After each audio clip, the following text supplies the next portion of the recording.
Hello there. So for today I wanted to try and cover the concept of counter-attacking. Explain it a little bit as best I can. It's a bit more of an advanced concept, but and it's quite hard to pull off in a real life situation because your window of opportunity to actually pull it off is quite small.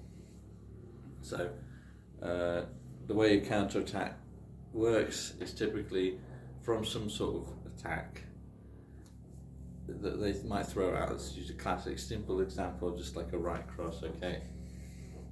So a counter-attack is a way that you can sort of avoid the attack itself and then utilize the fact that when this arm comes out, a certain part of the guard is removed and an area is exposed. Some kind of area that was protected by the guard position is now exposed.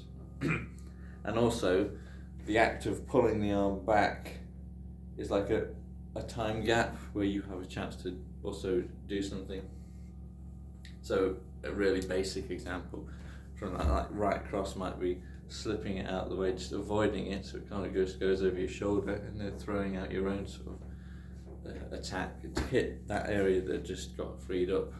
Or you can hit somewhere like the face, as I said, through a different method, but that's the main sort of idea of a counter-attack. So like I said, the window of opportunity is very small. So in hindsight, it's easy to think, okay, when they did this, I should have countered with this while I could.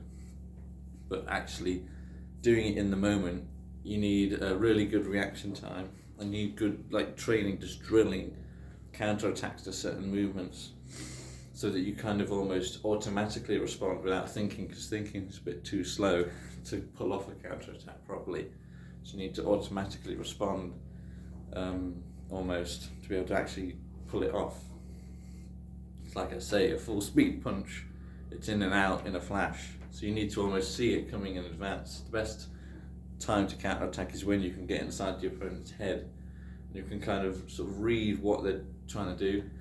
So if you can get a read on someone, you can anticipate what kind of attack they're going to come in with next. That's the easiest way to get a successful counter-attack, because you have a little bit of time to think about what you're going to do or remember some kind of good response that you've trained beforehand. So really good training is the real key to getting good at counter-attacking, drilling certain moves so that your body automatically responds in certain ways, or just having good knowledge of how you can counter-attack from a certain thing if you can read it off your opponent. Of course, one of the potential downsides of just drilling, so you say you drill, it's good at first to learn, but if you do it too much, say you drill, just like from a right punch, as the example, so you always drill to always respond with that slip and counter punch like that.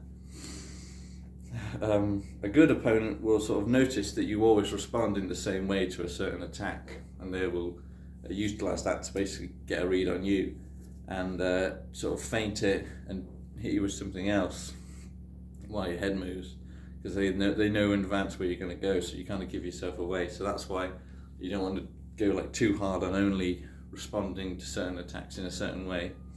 You might want to have a couple of different potential responses that you can utilize to not get stuck into that trap.